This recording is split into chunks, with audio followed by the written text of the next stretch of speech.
It is Christmas Warhammer time. I'm with Phil. Phil, say hi.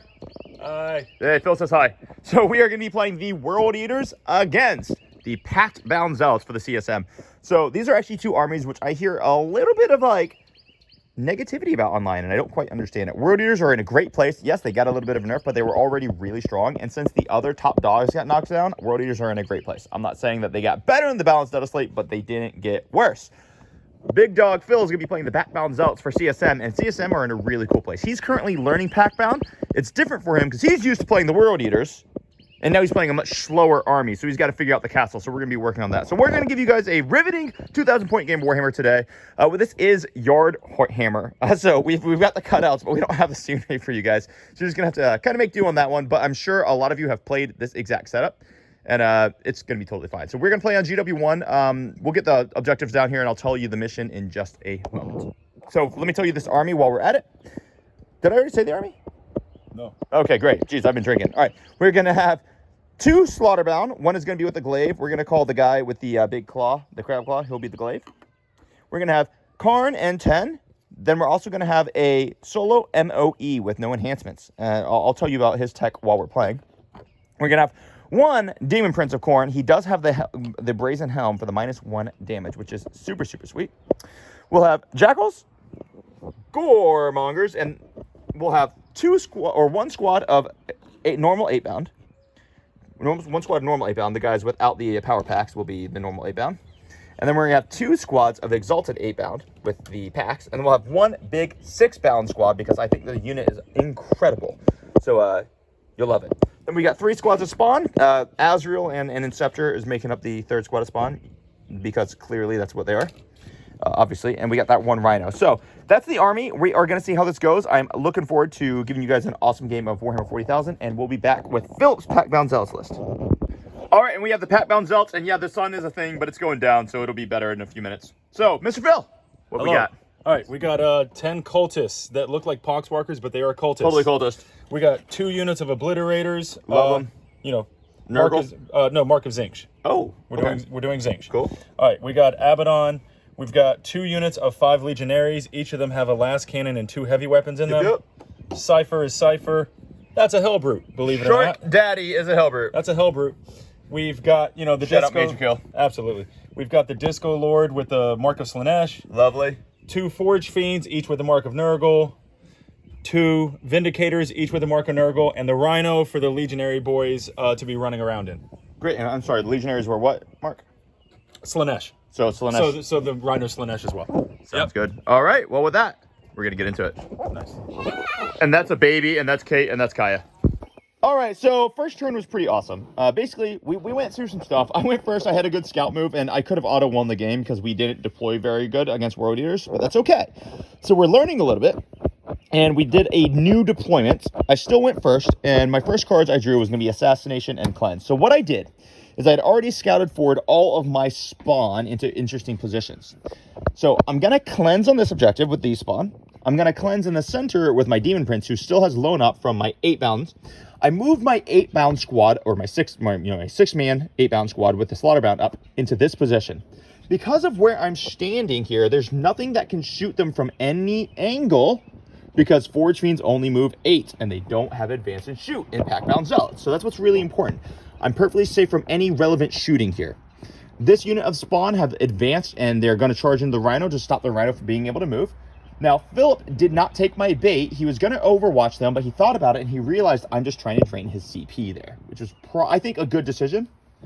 So now what I've done is my other spawn, which looks suspiciously like Azrael and an Inceptor, but I promise you they're Chaos Spawn, they're standing in such a position that they're not going to get shot by anything other than perhaps a Disco Lord.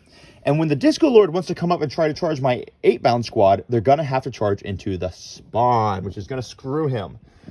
So now I'm getting cleansed. I'm very aggressively staged with these 8-bound and with these X-bound and with Karn and the Rhino. I'm screened out with my Jackals. I'm actually going to screen them out a little bit more. So I'm going to do that. And I have a really dominant board position here. Now, I did actually roll a charge off screen. I should have filmed it, but whatever. So I made an 11-inch charge with my Goremongers turn 1. So I'm going to tag his Vindicator. So his Vindicator's screwed. It's stuck there now. And we will see Oh, you know what? How much OC is the Forge Fiend? 3. So I'm gonna bone you here so that you can't sticky that turn 1 as well. Yeah. So what I did here, guys, I have to base this with my charge, but I couldn't base because there's a wall here. So that's why we have the red lines here. So imagine that's the wall.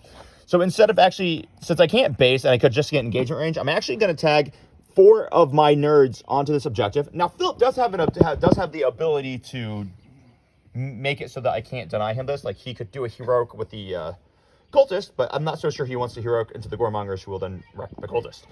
So, oh, actually, you know what? You could do it with Forge Fiend, but that would also suck because that wouldn't help you at all. And you're just not doing it. Because it's not a World Eater's Forge Fiend. So this is a very, very good turn 1 for the World Eaters. A lot of people are afraid to be this aggressive. Aggressive doesn't mean you're standing like a crazy idiot out in the middle of nowhere. Aggressive means that you are going to dictate the pace of battle. I'm also going to go and shove those guys in. I'll basically deal 0 damage this turn, but it's not going to matter because I'm going to have a very, very dominant board position. So with that, I'm gonna roll these dice off screen, and then we'll be back in CSM turn 1. So I'll get 5 points on cleanse. Assassination's gonna get dished for CP because Johnny needs some CP, and we'll do some of this pittance off screen. Okay, so turn number 2. So Mr. Big Phil has drawn Extend and Overwhelming Force. Overwhelming Force is very easy. So we're gonna see what he does with that. And, well, he's got Overwhelming Force here. With this Forge Fiend, we'll definitely pick these guys up. Well, should definitely pick these guys up. There's basically no word where those Goremongers live.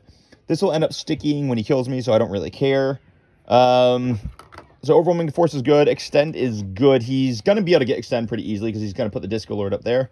And that's basically that. So with that, man, we'll be back after movement phase, yes? All right, so Phil's going to start rolling a little shooting. Let me explain the movement phase. This is actually really complicated because I put him in a really tough scenario. Now, the position that I was in was really, really brutal, and it actually puts him...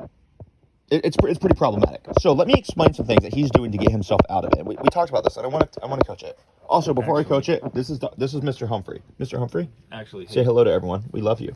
Nice. John. And that's Papa Arkin. Say hello, Papa Arkin. No. So the magma cutters are actually going to go into the 8-bound and the flamers in it. You can roll the dice. Perfect. So now what we have here is Philip originally was screwed because he was going to have to charge the Disco Lord into the spawn. Yeah.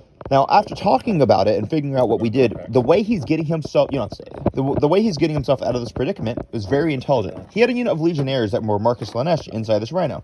Legionnaires get out, they advance, they rolled a 5 on the advance. So now what he's going to do is very intelligent. He's going to actually charge the Legionnaires into the spawn, and then he's going to charge the Disco Lord into the same spawn.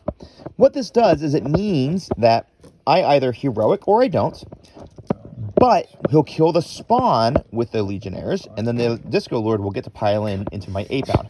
Hopefully the 8-bound don't kill him in this turn, but they're probably not going to get the charge bonus unless I choose to heroic, which I'm not sure I'm going to do yet. I'm rolling really well for your save. Good. What this means is that he's going to be able to get into the 8-bound, the 6-man squad of 8-bound, which means I'm not going to be able to activate next turn. I'm going to be stuck in combat. This is really his only way out of it.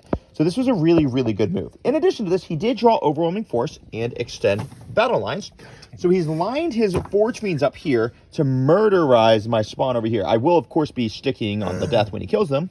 And then he's obviously going to shoot the Vindicator and charge all of his Jackals into my Goremongers here to kill them. And did you seriously only deal 2 damage to a spawn? I made all your saves.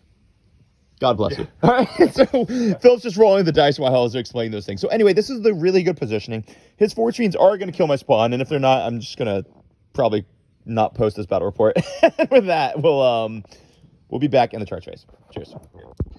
Okay, so the end of the turn, Philip is going to get a 5 on Overwhelming Force, and he's definitely going to get his 4 on Extend Battle Lines. Now, what happened over here was really, really, really interesting. I was stuck in a conundrum here. He charged with the Legionnaires first, and then he charged in the Disco Lord. Right here, I didn't know, should I -1 damage the Chaos Spawn, or should I save it to -1 these guys when the Disco Lord piles in? So I actually decided to -1 damage the Chaos Spawn, which meant that the Legionnaires couldn't kill them, because the heavy weapons went from damage 2 to damage 1, effectively. And then the Disco Lord was forced to hit the Spawn. Now, the Spawn did fight on death and kill some Legionnaires, but that's not what's relevant. The real relevant part was that since it forced that reaction, Now he wasn't able to tag my 8-bound, and now my 8-bound are able to go forth and proceed to perform terrible things to Philip next turn. So in all reality, it's possible that I ignore this for next turn, and I just go kill all that, and this could be a true turn game. If it is, what we'll do is we'll do like a, we'll see. We'll see if it comes that way. Otherwise, maybe it won't be like that. So, but basically, Word Eaters are awesome, and people shouldn't complain about Word Eaters. Love you. Bye. Okay, so quick recap. I did draw a recover assets and attempting target. So what I've done is I've really gone for it this turn. I did move 3 8-bound to try to tempt him to get a good little overwatch. He didn't take the bait. He did take it when I put my X-bound out, but he had a horrible whiff, and he dealt no damage, and he just hurt himself. That kind of sucks. Karn and the boys then moved out. My 6-man bomb squad has moved out. They're all going to be pushing tons of pressure onto all this stuff here. The Demon Prince is going to try to kill the 2 Legionnaires and then tie up the Disco Lord to try to grab my attempting target over here. He did respond with a rapid ingress of these Zinchian. Those are the Nurgle ones. Nurgle Obliterators. Because pre-game we decided that one of them needs to be Nurgle. And basically my turn now is going to be about how much can I pressure him to keep him on his side of the board so I can keep him off of basically no primary. Eventually he should end up tabling me, but the idea is that it shouldn't matter because I'm going to have tons and tons of pressure on him. So my shooting phase is non-existent, so we're going to go on into a charge phase at this point. Okay, so basically at the end of this turn, it was very brutal. So what you see here is I ended up charging the 6-man 8-bound squad into only the Hellbrewer. The Hellbrewer is completely poof gone.